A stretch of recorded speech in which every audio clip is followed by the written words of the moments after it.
Now, my guest for this Europe conversation is Albania's Prime Minister Edi Rama. Sir, thank you so much for joining us. Thank you for are inviting in Brussels holding talks about enlarging the European Union and joining the European Union. So the obvious question is, why does Albania want to become an EU member?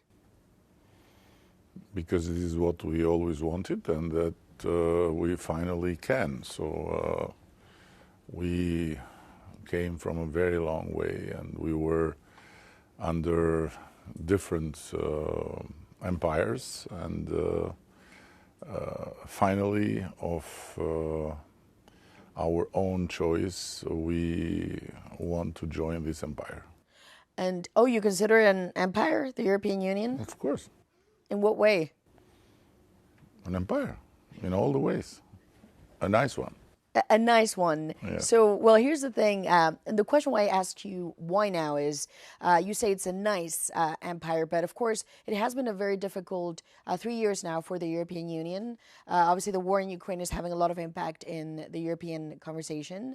We've also seen this moment of either radical change for the EU or slow agony. Mario Draghi said that. So has the EU lost some of the gloss around it, or you still believe there is still an opportunity? Listen, there are different things you are asking about. So on one hand, it's about how we see it, and on the other hand is about how Europe should see itself in this new world.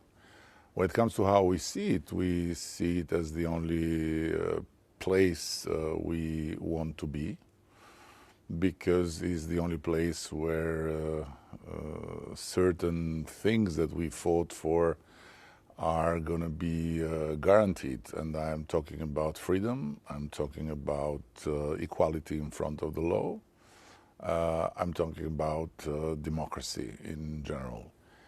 From my own angle, very humbly I would say that Europe is not that Europe has lost something, it's that Europe should gain something. And when you look at the situation, however, in Europe, obviously the war is still going on. You say very humbly, I'm not going to tell the EU what they need to do because right now you're not a member of the EU, but you also said, I have my views of what Europe should be. What do you think the war in Ukraine is going to do to this continent? Well, the war on Ukraine is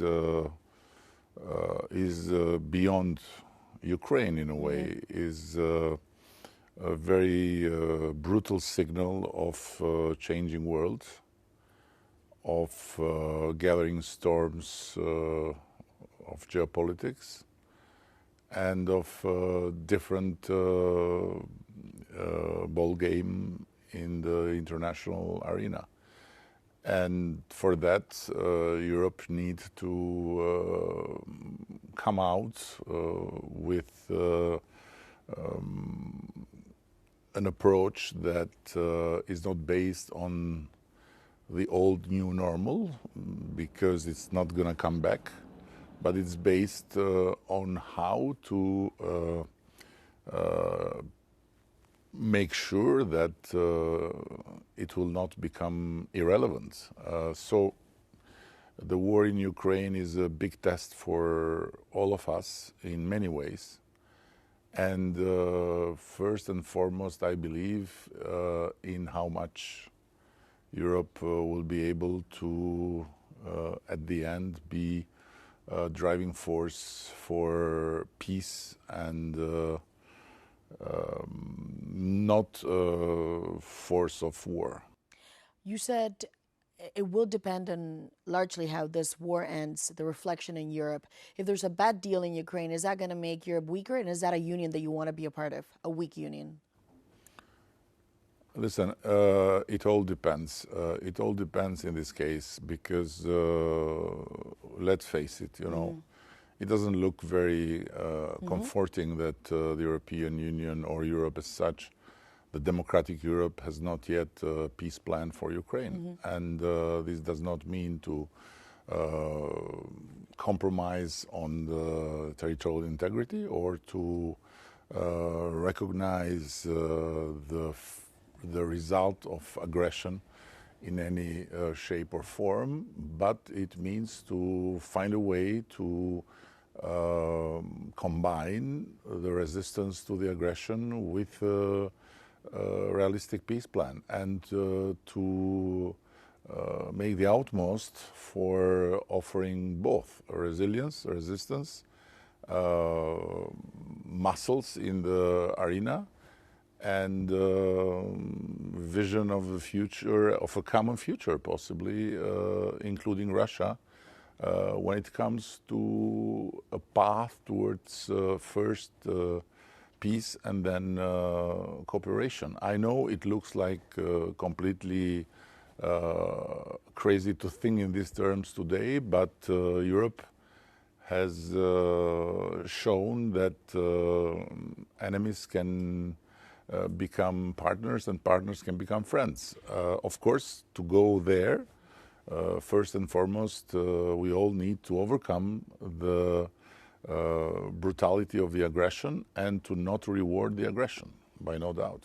And that's interesting because a lot of the language that we hear coming out of Brussels says that Russia is now a threat for Europeans, and there is no clear path in terms of normalizing relationships.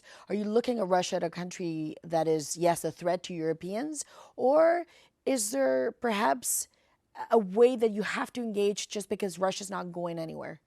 Listen, the one does not exclude the other, in my view. The Soviet Union was a threat to the world and to the United States, but Richard Nixon and Henry Kissinger, they found a way to build in the same time a very solid channel of communication and to start something completely new in the world scene. Same with the communist China at that time. Now, of course, I don't want to make comparisons that may not fit the purpose, but I simply want to say that while fighting, and rightly so, while supporting Ukraine, and rightly so, while thinking in terms of strength, and rightly so, Europe should also have its own plan of peace and should not give up diplomacy. Because outsourcing the European diplomacy and outsourcing the whatever type of peace that may come on the other side of the ocean, it doesn't seem to have been very rewarding so far. So when you say outsourcing, you mean to Trump? If there's no communication... No, but it's not to Trump. On the contrary, thanks to Trump, Europe rediscovered the word ceasefire, which seemed to be banned from the vocabulary with the previous administration. So I mean, doesn't matter whatever happens on the other side of the ocean or whomever is on the other side of the ocean, Europe should have its own peace plan, and of course then harmonize and then but you don't see integrate that now. And so on. Where is it? So when you talk to your European counterparts and they say we want a just and fair peace, you don't think there's any depth to that? No, you don't see a plan. I am not advocating any unjust or unfair peace. I'm simply saying that diplomacy should not be left behind, although there is a war. You know, don't forget, you know, Israel and Hamas were fighting to the teeth, and they were communicating, they were negotiating, they were talking. So this is something normal, and it's not a war somewhere, it's a war in Europe. And now going back to the reason why you're in Brussels, has any impact, the fact that there's this war going on, that now there's this real momentum on enlargement? Is this impacting you in a positive way where you say because of this war, now there's this impetus? If there had been no invasion of Ukraine, we would not be here. We would not be talking about this. It's very probable. And it's sad. It's sad that... that it took a war. It's sad that it took a war to turn the very just and right words in real deeds, because it has always been said that the Western Balkans are strategically important for the European Union, that the future of the Western Balkans is the European Union, that one day we'll be together. But in the meantime, the process was quite disappointing in many ways. I must say that the aggression created a new energy, and this is also something very, inspiring. As it is inspiring how Europe got together, as it is inspiring to read in this in the wall of this big building a very clear, message of unity. And now you've entered what is now seen as almost a final stretch in negotiations, and then it will become a political question too, because you have to win over the 27 heads of state. Who do you consider your biggest ally? Because to me, when I see it from the outside, Giorgia Meloni is your best friend in Europe, isn't she? Listen, I don't want to go there because it would not be fair to the very true and very generous friendship we are being offered by many in this path. But you have a special chemistry. You can see it. What do you like about her?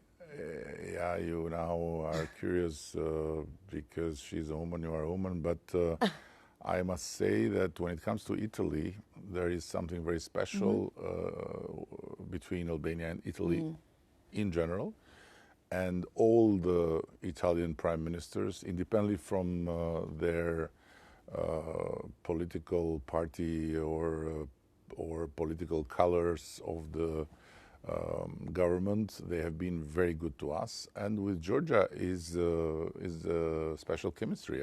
I cannot hide it because it's very visible, right? And more than that, beyond that, she is someone that is very much about doing things and not just saying things, which is not very typically Italian, I must say, but she is like that. And would Europe be better off if there were more leaders like Giorgia Meloni? Listen, Georgia is one of a kind, and I'm not sure she can be replicated, but by no doubt, more women in leadership positions will help Europe to be stronger. And this is obvious when you see the president of the European Union Commission, when you see Georgia, when you see Mette Frederiksen. So these women are incredibly strong, and they make men look like they have to improve. And of course, when it comes to Albania, in a European context, we often hear it in the sentence, the Albanian model. I'm sure you know what that refers to. Obviously, it's this deal that you cut with regards to migration with the Italians. They now have set up this migration center and their jurisdiction is applied, but this is your land. When you hear the Albanian model, a lot of people assume or think of it as a loss of sovereignty of a country, and that refers to yours. Is that unfair? What do you mean sovereignty? We are... you have police from another country, law from another country, migrants from another country. You know, Italy is not another country. Italy is, the Albania we look forward to have. So Italians are Albanians dressed by Versace. So we are the same people.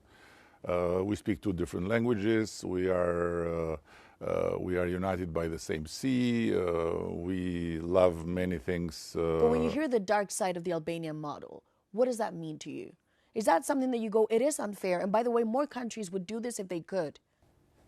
First of all, not with Albania, because we can do it only with Italy, as I said, because there are many reasons for that. And on the other hand, I don't care what people say, it's good that people can say things. This you don't care about this perception of a country that traded a part of sovereignty. This is why we love freedom. This is why we want democracy, because people can say whatever they want. You don't regret it in any way. You would do it again. No, what sovereignty? Italians are at home in Albania, and we feel at home in Italy. So The Italians don't apply your law. but it's up to them to apply their law in that piece of land where they have to manage this operation, which is theirs. And they asked us to do it, and we said, of course, you are welcome, it's your home. There's this idea that you are putting the police, the laws, and people from one country to another, and that you ceded part of your territory for that. In that specific area, it's almost a piece of Italy. Some would argue there's something wrong in that model, but at the same time, I wonder if you think there's a level of hypocrisy because more would do it if they could. No, I can't accuse anyone of hypocrisy. I simply think that people have different views. And sometimes people are jealous, but it's human. In this case, I don't know. I simply know that for us, it has been a due, so we had to do it because Italy asked us. And when Italy asks, we always say yes. And, you know, it's not just Georgia, it's Italy. And do you hope that yes, when they ask, we say yes, that they are going to return the favor at some point?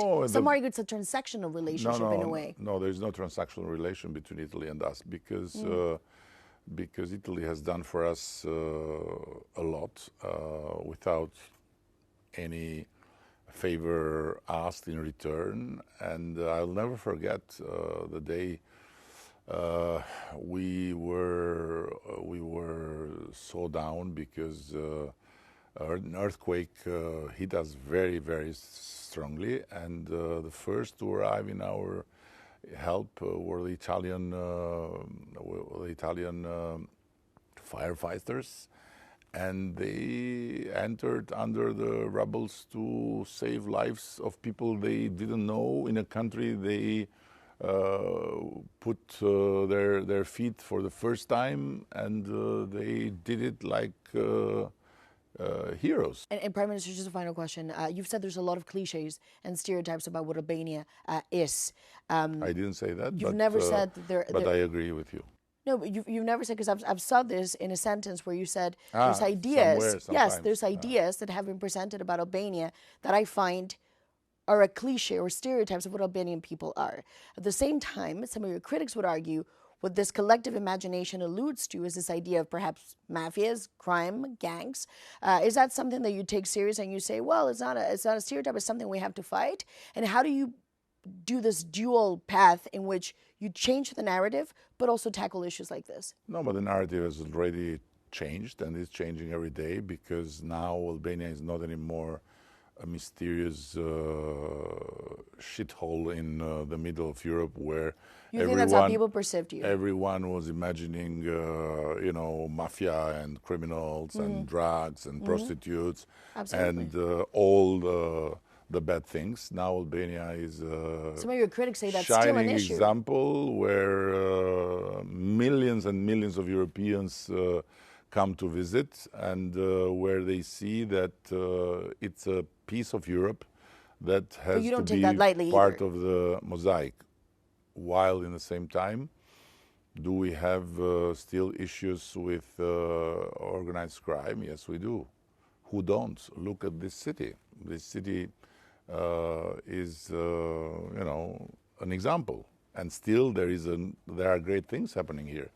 Do we have issues with drugs? Who don't? Then, of course, we need to fight, and the fight will never end, as the example of Europe shows. Europe has fought drugs all the way, but drugs are still in Europe, and the fight goes on.